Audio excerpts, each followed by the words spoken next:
Hello friends, welcome to my channel study with Shilpi. Friends, हम लोग UGC NET exam geography, TGT, PGT geography and all upcoming geography exam की तैयारी कर रहे हैं। फ्रेंड्स, आज हम ज्योग्राफी में पढ़ेंगे मानवतावादी भूगोल यानी कि ह्यूमनिस्टिक ज्योग्राफी, जिससे फ्रेंड्स हमारे पिछले एग्ज़ाम में कई क्वेश्चन पूछे जा चुके हैं और हमारे आगे आने वाले एग्ज़ाम के लिए भी यह मोस्ट इम्पॉर्टेंट है। तो आइए फ्रेंड्स शुरू करते हैं।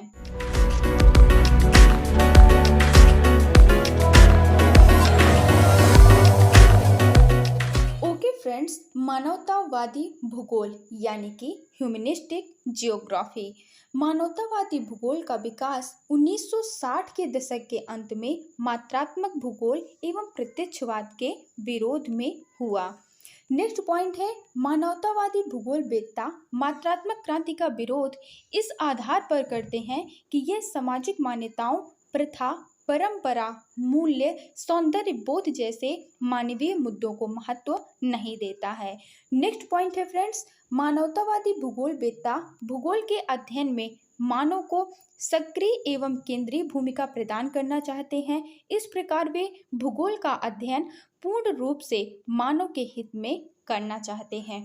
ठीक है फ्रेंड्स, आपको याद रखना है कि मानवतावादी भूगोल का विकास 1960 के दशक के अंत में मात्रात्मक भूगोल एवं प्रत्यक्षवाद के विरोध में हुआ था, क्योंकि फ्रेंड्स जो मात्रात्मक भूगोल के समर्थक थे वह मानवीय भावनाओं, आस्थाओं, उनके भावों को रूढ़िवादी मानते थे और इन्हें इग्नोर करते थे और बोलते थे कि इनके माध्यम से हम किसी निष्कर्ष तक नहीं पहुंच सकते हैं। तो इसी के विरोध में मानवतावाद का विकास हुआ। तो फ्रेंड्स, अब हम जानते हैं कि मानवतावादी भूगोल के समर्थक क्या कहते हैं।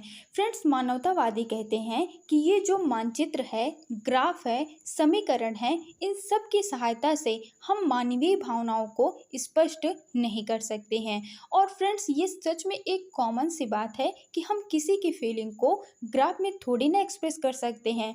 मान लीजिए किसी पर्टिकुलर समाज के मनुष्य क्या डिसीजन लेंगे, उसमें उनकी फीलिंग्स का, धर्म का बहुत ज़्यादा योगदान होता है और उन सब को हम किसी समीकरण में व्यक्त नहीं कर सकते हैं, किसी मानचित्र या किसी ग्राफ में व्यक्त नहीं कर सकते हैं। और इसी बात को मानवतावादियों ने उठाया और कहा कि मानव की भावनाओं को हम ग्राफ और समीकरण में व्यक्त नहीं कर सकते हैं।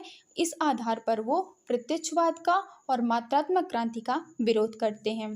फ्रेंड्स, यहाँ पर एक मोस्ट इम्पॉर्टेंट पॉइंट है, आपको याद रखना है कि मानवतावादी भूगोल पर सर्वप्रथम लोगों का ध्यान आकर्षण किर्क महोदय ने किया था, लेकिन बाद में तुआन जो थे वे इसके मुख्य समर्थक बने और इन्होंने इसके विकास में बहुत ज़्यादा योगदान दिया। ओके फ्रेंड्स, तो आपको क्लियर हो गया होगा कि मानवतावादी भूगोलवेत्ता भूगोल के अध्ययन में मानव को सक्रिय एवं केंद्रीय भूमिका प्रदान करना चाहते थे और इस प्रकार वे भूगोल का अध्ययन पूर्ण रूप से मानव के हित में करना चाहते थे। नेक्स्ट पॉइंट है, मानवतावादी विचारधारा के विकास की झलक सर्वप्रथम इमैनुअल कांट की विचारधारा में मिलती है। कांट किसी क्षेत्र विशेष के संबंध में संपूर्ण जानकारी प्राप्त करने हेतु स्थान, इतिहास एवं समय के सम्मिलित अध्ययन को आवश्यक मानते हैं।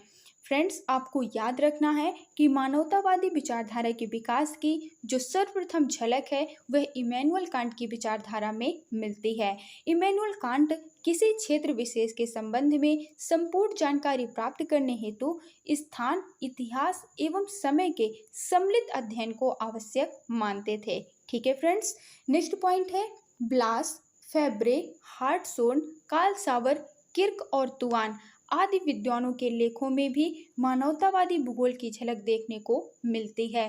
फ्रेंड्स, यह भी एक मोस्ट इम्पॉर्टेंट पॉइंट है। आपसे पूछा जा सकता है कि मानवतावाद के समर्थक कौन कौन हैं। तो फ्रेंड्स, अब आप याद रखेंगे कि ब्लास, फेब्रे, हार्टशोर्न, कार्ल सावर, किर्क और मोस्ट इम्पॉर्टेंट ई फू तुआन, जिनको मानवतावाद के विकास का सर्वप्रथम श्रेय और मुख्य श्रेय दिया जाता है।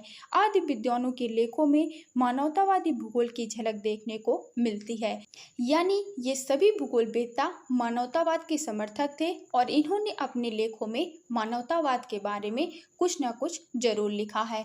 और आपको मोस्ट इम्पॉर्टेंट याद रखना है कि मानवतावाद का विकास ई फू तुआन महोदय के द्वारा किया गया था। नेक्स्ट पॉइंट है, परिघटनावादी विचारक रेल्फ एवं सावर तथा आदर्शवादी विचारक ग्युल्के ने भी मानवतावादी विचारधारा का समर्थन किया है।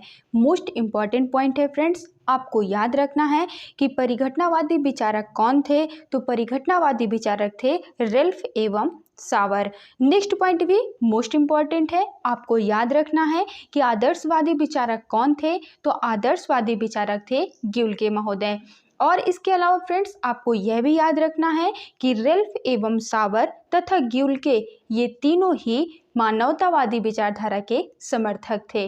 फ्रेंड्स, समर्थकों से हमारे एग्जाम में हर बार क्वेश्चन पूछे जाते हैं, इसलिए आपको याद रखना है कि कौन से भूगोलवेत्ता किस विचारधारा के समर्थक थे। ठीक है फ्रेंड्स, नेक्स्ट पॉइंट है, परिघटनावादी उपागम यह बतलाता है कि मानव के अस्तित्व से भिन्न किसी वस्तुनिष्ठ विश्व का अस्तित्व नहीं है। वस्तुतः संपूर्ण ज्ञान मानव के अनुभव से ही निष्कर्षित होता है। फ्रेंड्स, यह भी एक मोस्ट इम्पॉर्टेंट पॉइंट है, आपको याद रखना है कि परिघटनावादी उपागम कहता है कि जो भी चीज मनुष्य के अनुभव से परे है या फिर जो चीज मानव के अस्तित्व से भिन्न है, उस चीज का विश्व में कोई अस्तित्व नहीं है। यानी संपूर्ण ज्ञान मानव के अनुभव से ही निष्कर्षित होता है।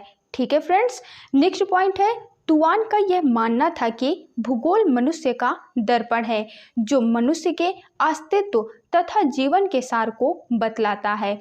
मोस्ट इम्पॉर्टेंट है, आपसे पूछा जा सकता है कि यह किसका मानना था कि भूगोल मनुष्य का दर्पण है जो मनुष्य के अस्तित्व तथा जीवन के सार को बतलाता है। तो अब आपको याद रखना है कि तुआन का यह मानना था कि भूगोल मनुष्य का दर्पण है जो मनुष्य के अस्तित्व तथा जीवन के सार को बतलाता है। इसके साथ फ्रेंड्स आपको यह भी याद रखना है कि तुआन महोदय ने ही मानवतावादी भूगोल या फिर मानववाद का विकास किया था। नेक्स्ट पॉइंट है, मानवतावादी भूगोल किसी स्थान या स्थलाकृति के मूर्त रूप को सामने रखकर कार्यकरण संबंध की पहचान कराता है।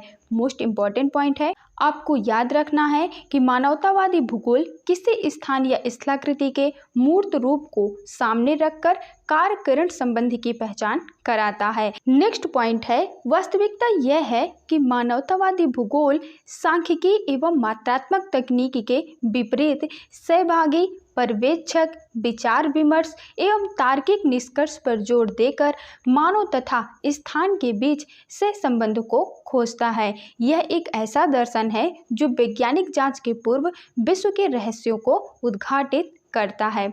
यानी फ्रेंड्स, जो मानवतावादी भूगोल है वह सांख्यिकी एवं मात्रात्मक तकनीक का विरोध करता है और उसके स्थान पर मानव और पर्यावरण के बीच के संबंध को, या फिर हम कह सकते हैं कि यह मानव तथा स्थान के बीच के सह संबंध को खोजने के लिए सहभागी पर्यवेक्षक, विचार विमर्श एवं तार्किक निष्कर्ष पर जोर देता है। और यह एक ऐसा दर्शन है जो वैज्ञानिक जांच के पूर्व विश्व के रहस्यों को उद्घाटित करता है। तो फ्रेंड्स, यह था मानवतावादी भूगोल या फिर ह्यूमनिस्टिक ज्योग्राफी की विचारधारा, जो कि हमारे आगे आने वाले एग्जाम के लिए मोस्ट इम्पॉर्टेंट है। आपको याद रखना है कि मानवतावादी भूगोल में मानव को केंद्र में रखा गया है और मानव को केंद्र में रखकर ही संपूर्ण विकास की व्याख्या की गई है। तो फ्रेंड्स, आई होप कि आपको ये वीडियो पसंद आया होगा। मिलते हैं हमारी नेक्स्ट वीडियो में। Thank you for watching this video.